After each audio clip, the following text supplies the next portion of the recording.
ou bien le fait arrêter? Qui? Général Konaté. Merci. Merci pour cette question. En toute sincérité, et je le dis entre Dieu et ma prière, sur la tête de mes enfants et de ma progéniture, ce que vous dites, je n'allais pas dire ça. Le général Sekouba est venu me voir dans mon bureau. Sauf si je mens, que Dieu va me punir. Il me dit, Monsieur le Président, eu égard à la situation, je veux que tu me nommes comme conseiller auprès de toi et tu prends le colonel David comme ministre de la Défense. Quand il m'a dit ça, mon sens c'était quoi? J'ai dit non. Te nommer conseiller auprès de moi? Qu'est-ce que tes hommes vont penser? J'ai refusé. Maître, j'ai dit que c'est un jeu. Et le jeu, savez-vous, aujourd'hui, j'ai compris que c'était un jeu. Si à l'époque, j'acceptais le nommer conseiller, général Sekouba Konaté, conseiller auprès du président Dadis, et nommer un parent, parce que lui-même, il a dit le nom du colonel, mon parent de le nommer. Donc tout ce qui se passe maintenant, et l'affaire de Kaléa et de ceci, mais j'allais confirmer, oui, effectivement, il avait limogé le général Sekouba Konaté, maître son parent. Donc, c'est pour vous dire que, maître, quand on est honnête, c'est Dieu qui paye. Hein? Je suis devant vous en train de parler comme ça, devant l'auguste tribunal de maître. Je ne suis pas force. C'est parce que j'ai peur de Dieu. Sinon, je ne serais plus dans ce monde. Donc, tout ce que je dois dire aujourd'hui, je dois voir le bon Dieu. Dire la vérité, rien que la vérité. C'est ce qui fait d'ailleurs que je n'ai pas peur d'un homme, je n'ai peur que de Dieu. Parce que c'est ce Dieu-là qui fait aujourd'hui que je suis en face. D'autres questions? Voilà. Mon capitaine, oui. Dites-nous, comment vous êtes lié à M. Marcel? Et quel poste de responsabilité occupait-il au moment des faits? Pour être sincère, vous savez, pendant la réclamation des salaires des militaires,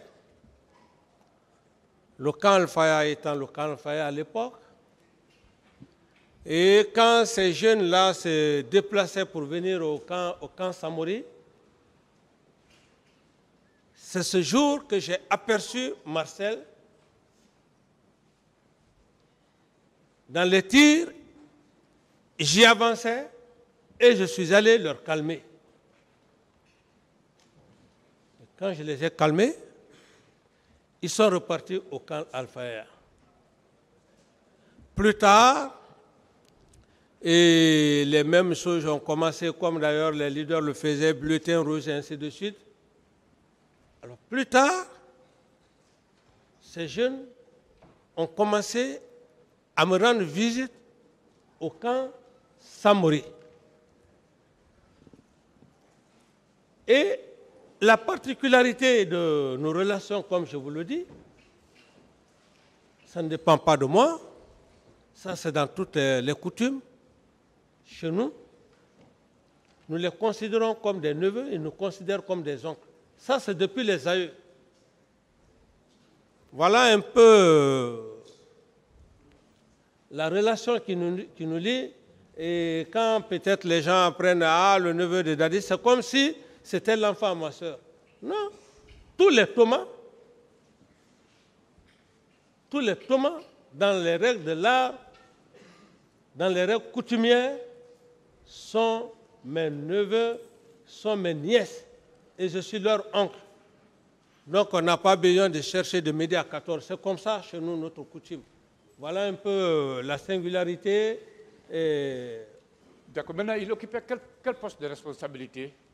Il était avec Toumba. Il était avec Toumba. D'accord. Mon capitaine, si vous n'avez pas voulu qu'il y ait le carnage au stade du 28 septembre, pourquoi refuser que les leaders politiques blessés grièvement sortent du pays pour aller se soigner? Pourquoi? Je reprenais la question, maître. Si vous n'avez pas souhaité, si vous n'avez pas voulu qu'il y ait le massacre au stade du 28 septembre, pourquoi vous avez empêché les blessés de sortir du pays pour aller se soigner, notamment les leaders politiques? Merci pour la question. D'abord, je commence par rectifier la question. Je n'ai pas ordonné ou organisé le massacre du 28 septembre avant de répondre à votre question.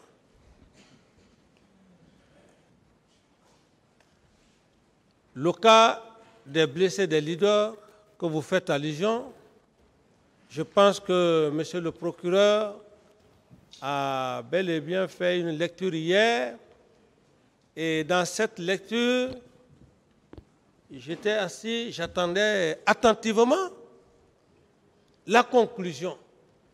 Mais cette conclusion, j'en étais effectivement satisfait. Cette conclusion, j'en étais satisfait.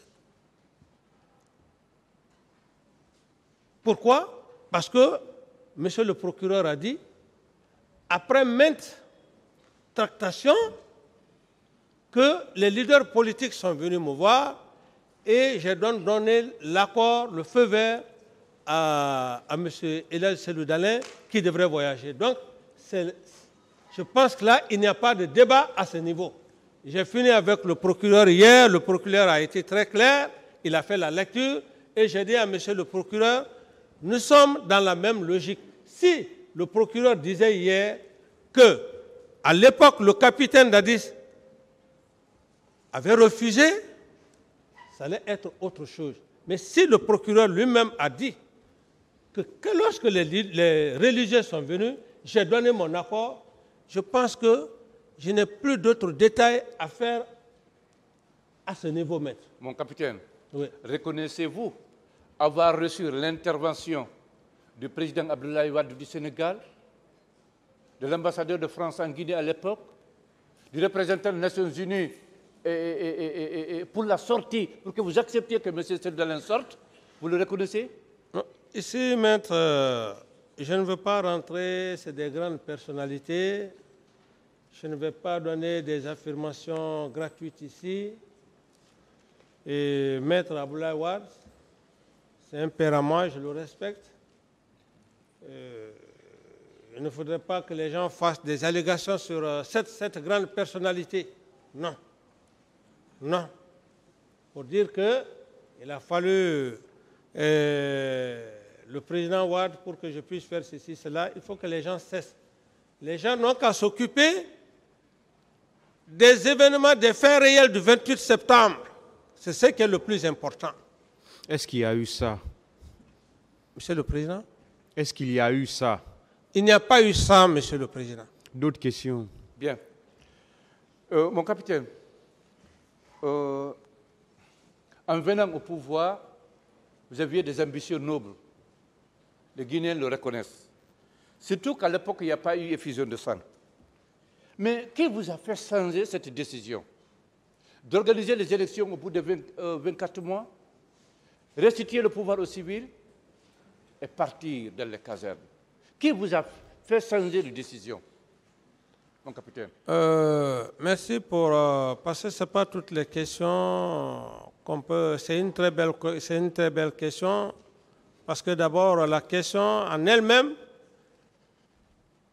elle est sincère et vous êtes honnête, vous êtes sincère en disant que vous avez une bonne idée. Parce que quel que soit un être humain, reconnaissez au moins son bienfait. Par rapport à votre probité morale, votre honnêteté, je vous réponds. Merci, mon ce sont des hommes comme ça qu'on a besoin pour construire la Guinée. Merci, c'est ce qui peut encourager les patriotes et même les nouvelles générations à venir. Parce qu'il faut des hommes comme ça. Sinon, les nouvelles générations, lorsqu'ils vont venir, ils vont dire non, on a vu un homme engagé mieux vaut s'enrichir, allez. Je vous réponds, maître. Merci, mon capitaine. Et la question elle est belle et bienvenue. Maître, je fus en toute sincérité trahi par l'homme à qui je l'ai fait confiance, le général Sekouba Konaté. Pour preuve, maître, je le dis, où je suis là, vous savez, j'avais dit même à monsieur le président, j'ai dit, moi, je ne cherche pas à faire plus de 30, 40 ans. Non, non, non, je n'en ai pas besoin. Je dis la vérité et je n'ai pas peur de la mort, je n'ai pas peur de quoi que ce soit. Donc, votre question est essentielle pour que monsieur le président du tribunal sache. Je fus trahi par mon homme de confiance, Sekouba Konaté. Comment? Sekouba Konaté, c'était l'homme à qui je partageais le pouvoir avec lui. Je ne faisais rien sans lui. Même les organisations de Koronti ou bien de Boulibiné qu'on parlait, mais c'est Sekouba et ses amis qui organisaient ça. Pourquoi? Il fallait donner une mauvaise idée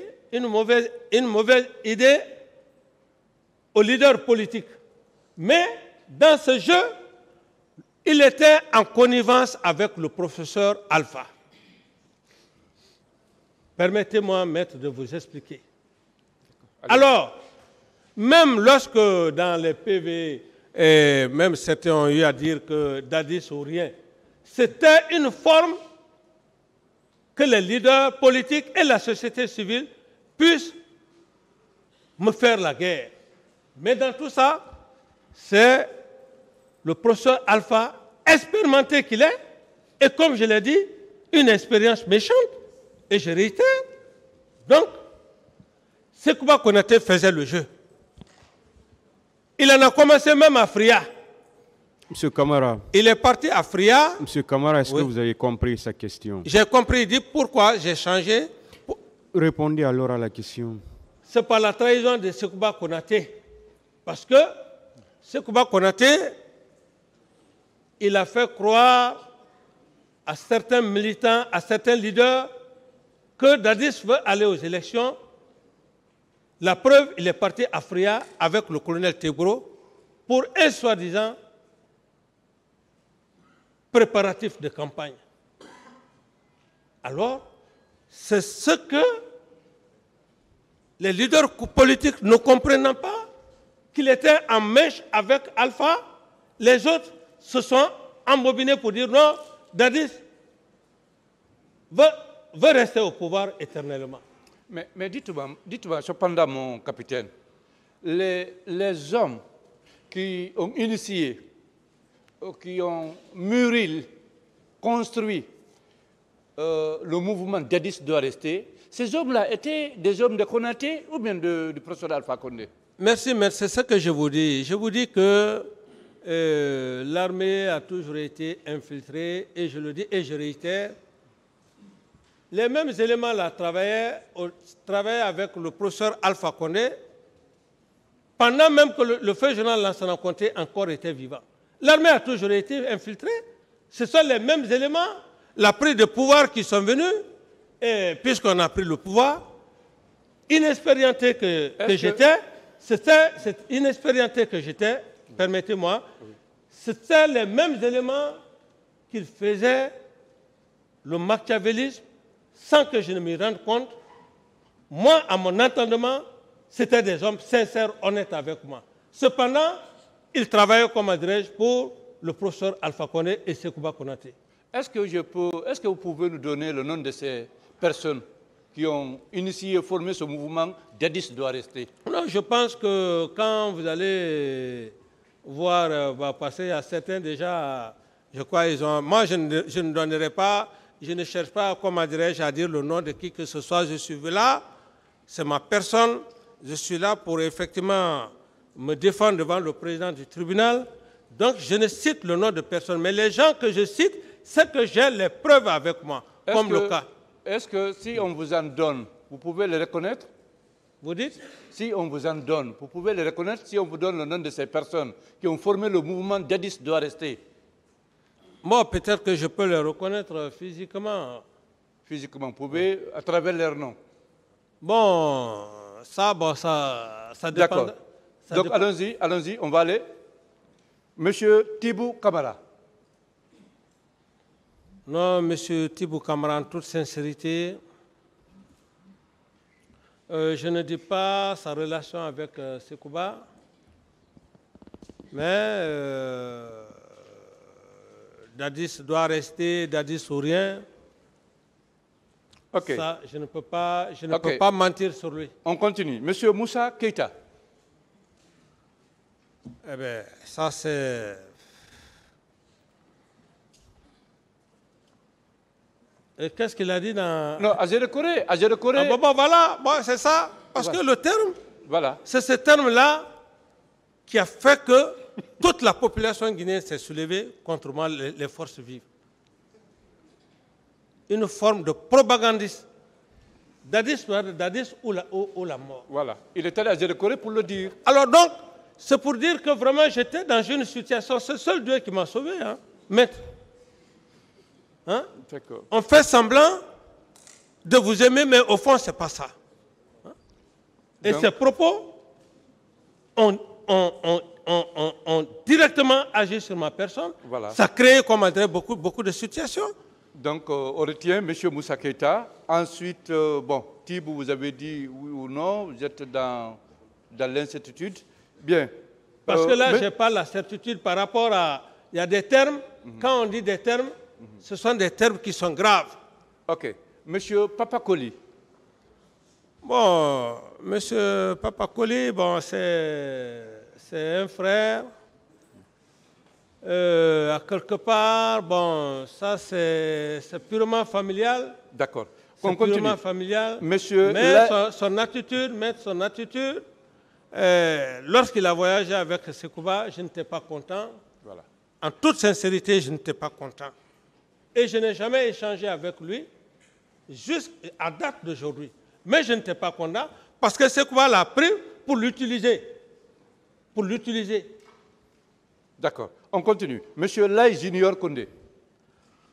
Lai Junior Condé, à moins que si vraiment je le vois, mais son nom ne me dit pas grand-chose. OK. Monsieur Kabinet Komara. Monsieur Kabinet Komara, c'est l'ex-premier ministre. Oui, naturellement. C'est un homme intègre, incroyant, impieux. J'ai même peur de lui, impieux, incroyant. Non, on parle de ce mouvement, Dadis doit rester. Ceux qui ont conçu ce mouvement. Non, monsieur Komara, je n'y pense pas. OK. Parce que monsieur Komara, il faut se dire la vérité, c'était un technocrate et avec une grande sagesse, il n'était pas dans ces situations-là. Même s'il a été humilié par vous.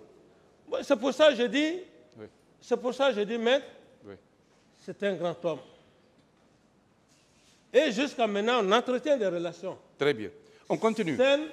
On continue. Je ne l'ai pas humilié, mais ma réaction, bon, quand vous êtes avec un grand frère, hein, et il a toujours accepté. C'est ça la sagesse aussi. D'accord. Et c'est mon frère, il reste mon frère. Merci. On continue, mon capitaine. Monsieur Siba Lohalamou. Oui, d'ailleurs, je peux même dire que c'est mon instructeur, Siba Lohalamou. C'est mon instructeur. Quand je devrais aller à Saint-Cyr, c'est avec lui que je révisais. Voilà.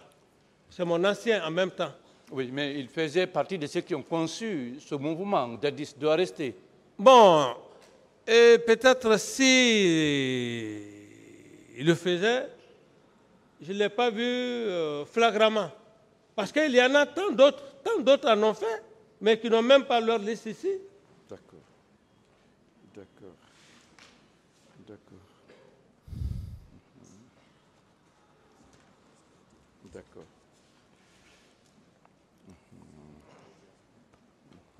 Bien.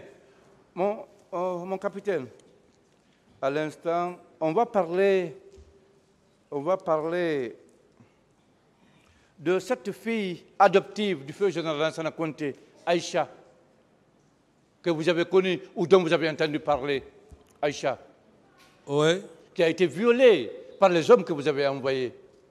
Par des hommes que vous avez envoyés. Non, si, maître, précisez les noms pour que je puisse vous aider aussi la cour, c'est important. D'accord. Parlez-moi de Aïcha alors, cette fille adoptive du feu général Lansana Conté. Bon, pour être sincère avec vous, Merci, mon capitaine. comme vous ne voulez pas, vous êtes en train de cacher quelque chose, mais moi je ne cache pas. Merci. Pour la petite histoire, cette femme, je fus informé qu'elle a été violée par les hommes de Aboubakar Sidiki Diakité dit Toumba. Moi-même, je me suis déplacé, je suis allé voir cette femme, la demander pardon. Vous me suivez, maître? Très bien. Je suis allé demander pardon à cette femme dans sa cour. Pendant ce temps, je crois que le colonel Teboro avait déjà pris les dispositions pour envoyer Toumba, je ne sais pas, au PM3. Et le lendemain, alors comme j'ai demandé pardon à cette pauvre femme, voilà, c'est la petite histoire. D'accord. Vous avez... Et réellement, elle a été violée, c'est vrai? Voilà. Bien, mon capitaine. Non, vous êtes vraiment honnête là. Non, il faut être sincère. Il faut qu'on soit honnête. Parce que moi, je l'ai vécu, je suis allé, je l'ai demandé pardon. D'autres questions? C'est bon, monsieur Camara. D'autres questions? Bien, mon capitaine, vous avez connu également monsieur Lansana Kondeya Camara, un frère du feu général Lansana Monsieur Monsieur Lansana Kondeya Camara. Non, il y a beaucoup de ses parents venaient au camp, mais une connaissance comme ça, stigmatisée, non. Et finalement, il semble qu'il a fallu que vous interveniez pour lui, parce qu'il était ligoté, il avait même perdu l'usage de ses membres par M. Marcel. Il a fallu que vous interveniez pour que les cordes lui soient levées. Bon, maître, vous savez, quand on est devant le tribunal, on a affaire à des hommes, mais on a affaire aussi avec Dieu. Oui. Parce que toute chose, il y a le péché. Alors à ce niveau, en toute sincérité, je ne vais pas juste parler devant le tribunal pour me faire plaisir, pour dire que oui, j'ai aidé ceci, cela, cependant que je ne l'ai pas fait. Entre Dieu et moi, c'est tout ce qui m'est cher. Vraiment, je n'ai pas assisté à cette scène, en toute sincérité, en âme et conscience. Mon capitaine, oui. Quand vous avez pris le pouvoir, et après les événements du 28 septembre, vous avez organisé un dîner au restaurant Le Rocher, que vous aimiez tant d'ailleurs, Le Rocher. Et en répondant aux questions des journalistes, vous aviez dit qu'aucun leader ne peut gérer cette armée-là. Et plus loin, sur la route, en rentrant à la maison, dans votre voiture, vous avez dit « Ces leaders-là ont échoué de faux leaders ». Vous le confirmez? Oui. Très bien. Et Monsieur Chérif,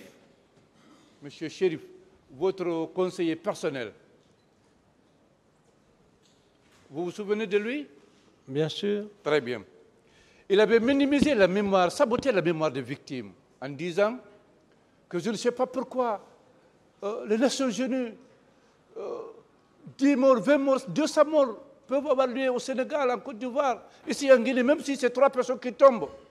La communauté internationale fait sortir ses griffes contre la Guinée. Voilà. Il avait minimisé, saboté la mémoire des victimes. Et vous n'aviez pas réagi. Et pourtant, vous étiez encore aux commandes. Vous n'avez pas limogé. Vous n'avez pas sanctionné, même administrativement. Quelle est la question? C'est pourquoi vous l'avez fait faire, vous l'avez laissé faire, sachant que cela allait ternir encore votre image. D'abord, vous savez, maintenant, je suis quelqu'un qui est très direct. Quand un homme respecte une personne, je suis tenu obligé de vous répondre parce que vous respectez la personne. Merci, mon capitaine. en toute sincérité, sinon je vous aurais dit que je ne parle pas. Merci, mon capitaine. Quel que soit l'être humain a besoin de son respect. Parce que vous avez besoin de manifester la vérité devant Ce tribunal. le tribunal. Oui. Alors, par rapport à ce que vous venez de dire, en toute sincérité, il y a des actes, quand ça se passe, c'est anormal. C'est anormal. Et à l'époque, tout le monde parlait comme bon lui semblait. Ouais. Alors, vous allez voir X qui va être là, il va parler sur RFI, d'autres sont là, ils parlent ainsi de suite. Tout ça à ton nom. Ce n'est pas facile. Et surtout qu'il y a maintenant un cas de mort. Des cas de mort. Alors, c'est autant dire que j'étais dans une situation extrêmement difficile. Qui fait que je ne pouvais pas maîtriser tous ces gens à tendance à faire de la propagande, tout ça et consort, je m'excuse de l'expression, mais ça ne faisait que, comment dirais-je, envenimer la situation et me créer d'ennui. Bien, mon capitaine. Oui. Le soir des douloureux événements du 28 septembre, sur les instructions de M. Marcel. De M. Marcel. Voilà. Il a fait venir une scène musicale au camp Carrefour, après Bomboli, à l'approche de la porte du camp Alpha Yaya, quand vous prenez la route du Prince. Il a fait venir une scène musicale. Toute la nuit, toutes les boutiques étaient à côté fermées, vidées de leur contenu. On ne faisait que danser, chanter et boire. Toute la nuit du 28 et les jours suivants. Passage bloqué. Vous étiez au courant de ça?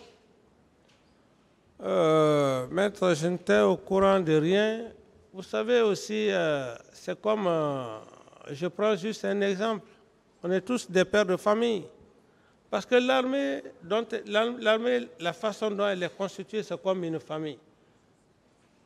Un père de famille peut être là avec ses enfants, et ceux qui ont l'âge de sortir. Le père de famille ne peut pas être avec avec l'aîné. S'il dit qu'il sort avec ses frères ou bien avec ses sœurs, qu'est-ce qu'il va faire?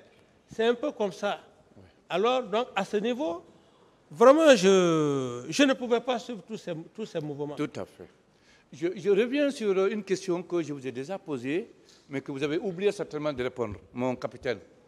En partant à l'abbé, vous avez laissé le pouvoir dans les mains de qui à Conakry ici? Merci, maître, pour la simple raison que... Question. Vraiment, je vous respecte parce que vous Merci êtes beaucoup. aussi un homme. Moi, j'ai besoin des hommes comme ça pour échanger. Merci beaucoup. Même si c'est pour toute la journée. C'est ce que j'avais dit à monsieur le procureur. J'avais dit à monsieur le procureur, je peux faire 2 jours avec lui parce qu'il est posé et quand il prend la parole, même si tu ne veux pas parler, tu vas parler. Merci beaucoup, capitaine. Donc, je ne voulais pas parler de ça, mais comme je viens de le dire,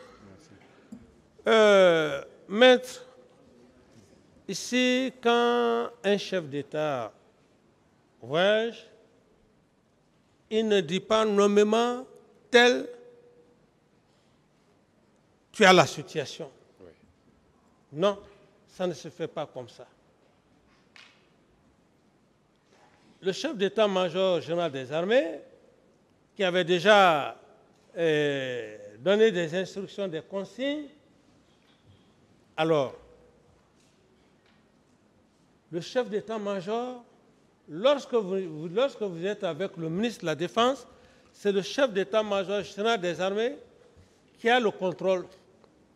D'accord. Qui contrôle tous les chefs d'état-major particuliers, terre, mer, air, gendarmerie, etc. etc. Donc, je n'ai pas choisi un chef pour dire que bon, je dois me déplacer et tu dois assumer telle fonction. D'accord. D'accord. La question, c'est juste pour vous faire comprendre que, à votre absence, quand vous étiez à la baie, M. Marcel faisait tout ce qui lui semblait bon. Et personne ne l'osait. Bon, et maître, vous savez aussi, c'est ce que je viens de vous dire.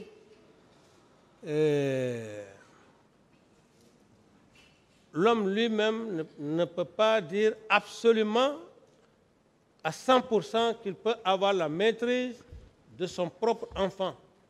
Même si son enfant vit avec lui, quel que soit son âge, il y a des moments quand l'enfant sort, l'enfant peut épouser d'autres comportements avec ses amis. Eh bien, le père de famille n'est pas là, le père de famille n'est pas à côté d'eux. C'est un peu la même situation. Donc, quand on a eu... De là, qu'est-ce que vous avez... Oui, ça, c'était sur la route du stade, quand vous avez rencontré les leaders. C'est vous qui l'avez dit. De là, quelle est la décision que vous avez prise avec vos hommes? Sidia vous a mal qualifié, vous n'êtes pas entendu pour le report. Il était question de les tenter de les sensibiliser pour qu'ils retournent. À votre tour, vous allez faire libérer les détenus. Et tout cela n'a pas été obtenu. Malgré tout, il y a eu le meeting, il y a eu la tenue de ce meeting. Mais qu'est-ce qui vous a poussé, à vous révolter? Me révolter? Oui. Je me suis révolté? Oui. Même en vous suivant. Je ne me suis pas révolté. D'accord. Mais tout de suite, en répondant à une question d'un de mes confrères ou consorts, vous avez reconnu avoir menacé quand vous étiez en discussion avec les leaders. Cela n'est pas de moi. J'ai dit un propos qui n'était pas outrageant. Et quand j'ai affaire aux jeunes frères, c'est que je l'ai dit, à longueur de journée, on dit aux enfants, quitte là-bas, je te fous mon pied. Et mieux que ça, les leaders, je les traitais de grands frères. J'ai bien dit. Hey, c'est toi qui parles, hein. Certainement ils viendront. C'est ce que toi tu prends pour menace ou bien pour propos outrageants. Ils viendront, ils vont nous clarifier. Mon colonel, à vrai dire, si on se rend compte que vous avez dit librement dans votre audition, sur la deuxième page de votre audition, vous avez dit que j'ai organisé mes hommes. Et nous, on se rend compte qu'après l'organisation de vos hommes, nous avons eu des femmes violées, des morts, des blessés, des handicapés et même des disparus. Qu'est-ce qu'on va dire? Je ne sais pas ce que vous avez dit, mais moi je sais ce que j'ai dit. Vous avez dit que j'ai organisé mes hommes. Organiser les hommes. Ça, c'est avant le carnage. Non, est-ce que la suite dit j'ai organisé mes hommes pour tuer ou pour violer? Moi j'ai dit j'ai toujours organisé mes hommes et c'est une évidence. Moi je n'ai pas dit, non, si tu dis tout de suite là, je n'ai pas dit j'ai organisé mes hommes pour tuer, pour violer, pour faire ceci ou cela. Oui. Maintenant, c'est vous qui pensez ainsi. Hein? Oui, maintenant dites-nous, puisque l'instruction finale est ici à la barre, c'est dans quel sens que vous avez organisé vos hommes? Dans le sens de la protection, d'encadrement des manifestants, ou bien dans le sens de la répression de la manifestation? Est-ce que l'organisation dont il s'agit, on t'a dit que c'est à l'intérieur du stade ou à l'esplanade? Bon, moi j'ai toujours organisé mes hommes pour faire la patrouille nocturne et diurne. Et ça c'est une évidence. C'est connu de tout le monde et à l'époque toute la Guinée le savait. Et certains bons Guinéens y pensent encore. Là, on vous comprend mal, parce qu'organiser les hommes, il y a une manifestation, vous êtes ministre d'État, vous avez plus de 200 hommes, des hommes en uniforme. Quand vous dites que j'ai organisé mes hommes, et après cette organisation, on voit des cadavres partout, des camions contenant des corps. Bien. Très bien.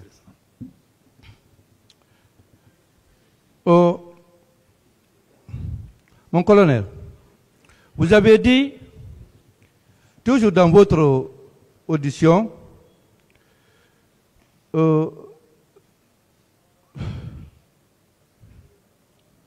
que le commandant Toumba s'attaquait au port, aux Libanais, rançonnait même des ministres. Personne n'échappait. Il m'accusait de vouloir préparer un coup d'État. Parce qu'à tout moment, j'intervenais pour mettre fin à ces bavures. C'est vous qui l'avez dit. Sur la 4e page de votre audition. Vous maintenez ces déclarations-là? C'est moi qui l'ai dit non, mais ce n'est pas très au 28 septembre. Est-ce que ces déclarations ont quelque chose à voir avec les événements du 28 septembre? Les déclarations que vous venez de faire, est-ce qu'elles ont quelque chose, elles ont un rapport avec ce qui s'est passé au stade du 28 septembre, le 28 septembre? Je reprends, hein? Je dois souligner que Toumba n'avait aucune relation avec moi. Il s'attaquait au port, aux Libanais, et rançonnait même des ministres. Personne n'échappait. Il m'accusait de vouloir préparer un coup d'État.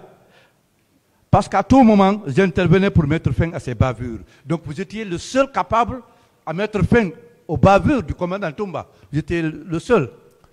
J'étais dit la première bavure commise. J'ai détaillé ça ce matin. Lorsque Mme Aloumatou, l'épouse de Dalin, et Dalin eux-mêmes ont été victimes, je vous ai dit que j'ai arrêté 9 berrus de régiment commando. Ça, c'est une bavure grave. Et vous voyez. Donc, ce régiment, c'est lui qui commandait. Donc, je pense que ça, c'est un exemple frappant. Et c'est eu égard à ça, j'ai dit aux gens comment il était. Comme les gens me disaient, qu'est-ce que vous avez pu faire? Je ne pouvais pas, je ne pouvais rien. Maintenant, ces déclarations que je viens de lire, est-ce qu'elles ont quelque chose en rapport avec les événements du 28 septembre? Vous pouvez continuer, maître. C'est moi qui l'ai déclaré et je sais pourquoi. Mais en tout cas, ce n'est pas train aux événements du 28 septembre. D'accord. Bien. Donc, mais vous avez dit qu'il vous accusait de vouloir fomenter un coup d'État. Est-ce vrai? Ça aussi, ce n'est pas des questions du 28 septembre. D'accord. Okay.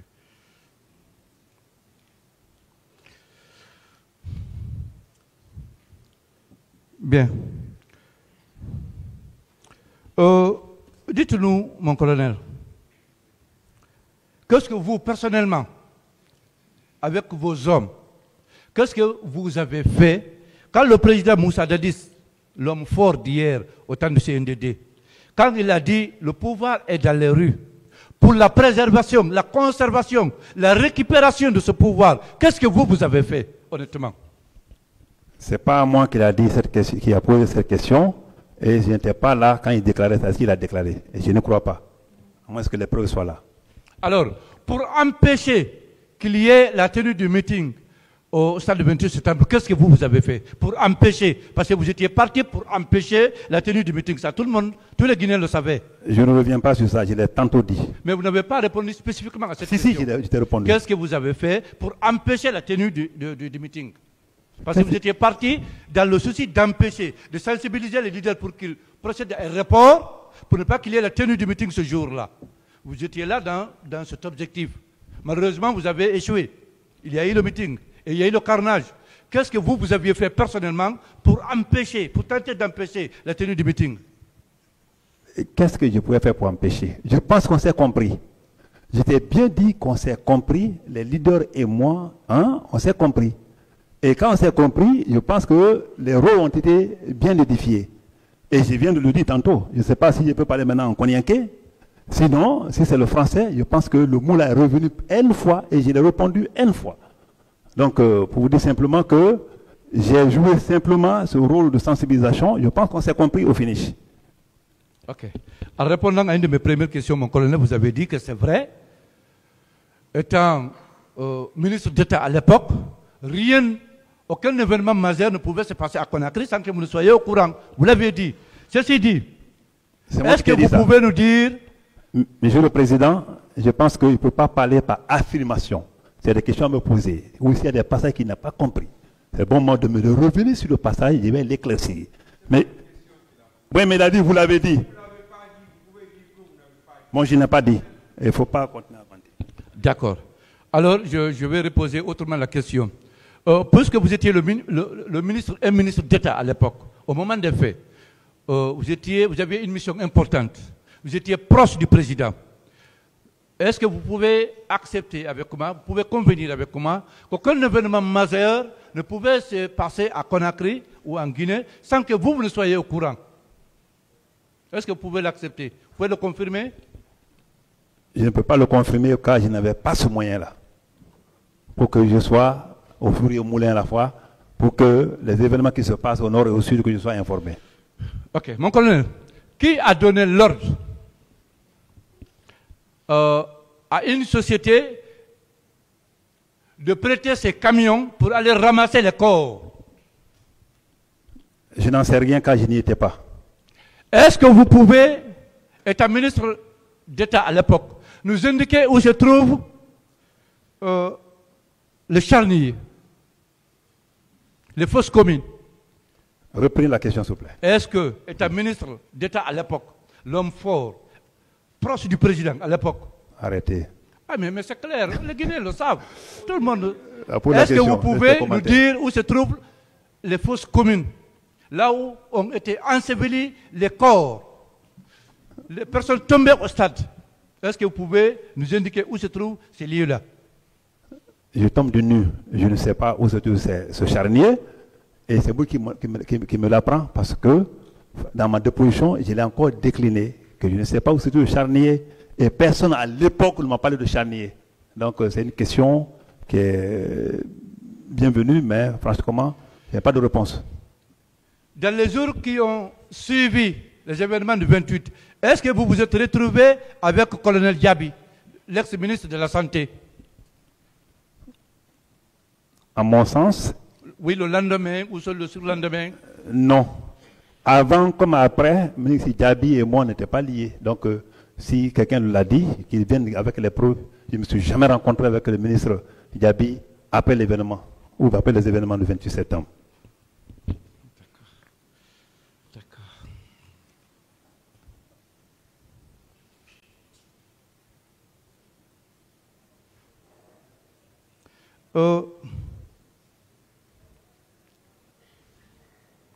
Mon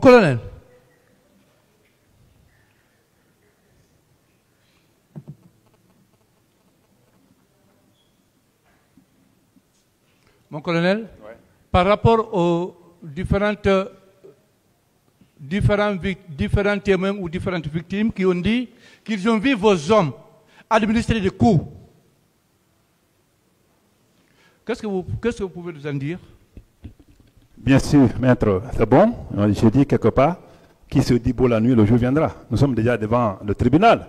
Dire à ceux-là qui l'ont dit de venir avec les preuves ici, si cela ressemble à Kone Kebro, ou ça c'est mon image, t'entends? D'attends, je veux dire comme ça. En tout cas, tout Guinéen, tout bon Guinéen peut vraiment l'avouer que je suis incapable de le faire et je décline avec fermeté que ces questions comme ça méritent, comme le président dit, ne m'a pas mérité, mais franchement, c'est difficile à soutenir, à digérer. C'est comme ça, les allégations qu'on porte sur toi, alors que tu n'as fait que servir ta nation. Mais nous sommes devant la barre. Mon colonel, la garde présidentielle était sous l'ordre de qui, du commandement de qui? Est-ce que du président du CNDD, le président de la République d'alors, le capitaine Moussa Dadis Camara, ou bien du ministre de la Défense d'alors? Je ne saurais répondre à cette question parce que je n'étais pas chargé de l'organisation de l'armée et encore moins le commandement militaire. Et pourtant, vous êtes gendarme, vous êtes colonel, vous connaissez l'organisation, comment fonctionne l'armée quand même. Les postes de responsabilité, vous le savez? Au moment des faits, j'étais commandant.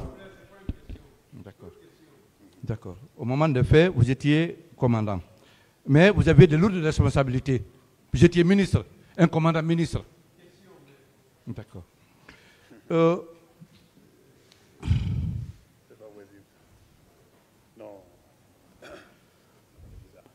Dites-nous,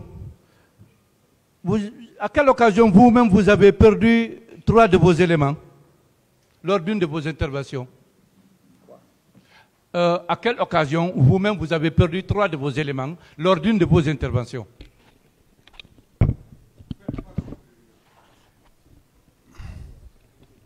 Non, ça ne marche pas. Alors, ça ne marche pas. Bon, c'était à l'occasion d'une attaque à main armée. Il y a un domicile qui était attaqué vers, à l'époque, Antakokomala.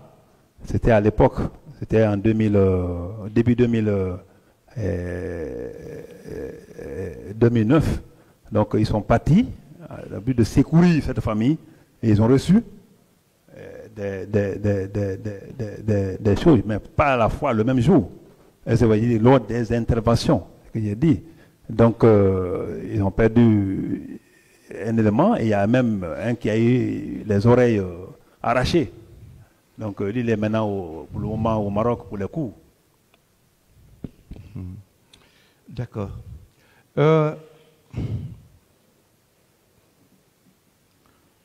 Vous avez, à quelle occasion le commandant Toumba a tenté de vous intimider? À quelle occasion? Pendant que vous étiez au commandement, pendant que vous étiez ministre d'État, à quelle occasion il a tenté de vous intimider? Tenter de m'intimider. Oui, vous l'avez dit dans votre audition, 4e page. Mais à toutes les occasions. Je l'ai dit, si tu vois un exemple de suite là, lorsque une fois on est venu à la cour d'appel ici, chemin faisant pour aller, je me demandé ici, à Novotel, et pendant qu'on montait à l'escalier, il m'a donné des coups. Et lui et moi, on ne se parlait pas. Depuis l'opération chez Dalin et Almatou, depuis que j'ai arrêté les 9 bérets rouges, lui et moi, pratiquement, on ne se parlait plus. Jusqu'au 28 septembre, on ne se parlait pas. Tout le monde le sait. Et c'est à cause de lui qu'on m'a fait sortir du camp pour l'autre côté. Pour que vraiment nous soyons complètement diamétralement opposés, pour ne plus qu'on se rencontre. Sauf que s'il y a un problème au camp, si les bandits, les gens viennent dire qu'il y a un militaire qui m'a descendu, j'ai dit aux gens, allez-y au camp, tournez.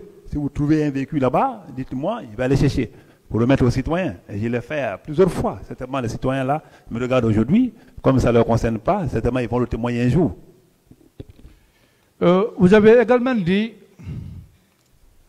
bon, ça c'est dans une autre PV, mais quand la question d'arrestation du commandant Toumba s'est posée, puisque vous occupiez de grandes responsabilités, vous assumiez de grandes responsabilités à l'époque, est-ce qu'on ne vous a pas désigné comme étant un commandant à l'époque qui avait une unité de beaucoup de personnes, de plus de 200 personnes, pour son arrestation? Vous n'avez pas été désigné?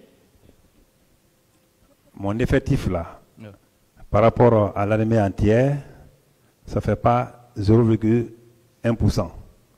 Pour dire simplement que ce n'est pas un plan d'effectif. Et la question que vous posez, je tombe de nu. Si ça m'a été dit verbalement quelque part, je n'ai aucune idée. Mais à ce que je sache, j'ai dit non. Je n'ai reçu aucun ordre dans ce sens. Alors, le président d'alors avait donné à qui l'ordre d'aller l'arrêter? Parce que vous étiez tout le temps avec le président, très proche du président. Non, je vous ai dit que je n'étais pas son protocole. Et puisqu'il est là, je pense qu'au moment de sa déclaration, vous aurez le temps de lui poser la question. Mais à mon sens, j'ai dit que ce n'est pas à moi qui est gros. Sur toute réserve, je dis merci à M. le Président et à ses assesseurs.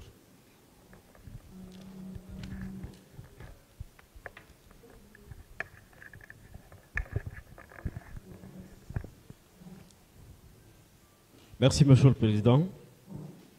Merci.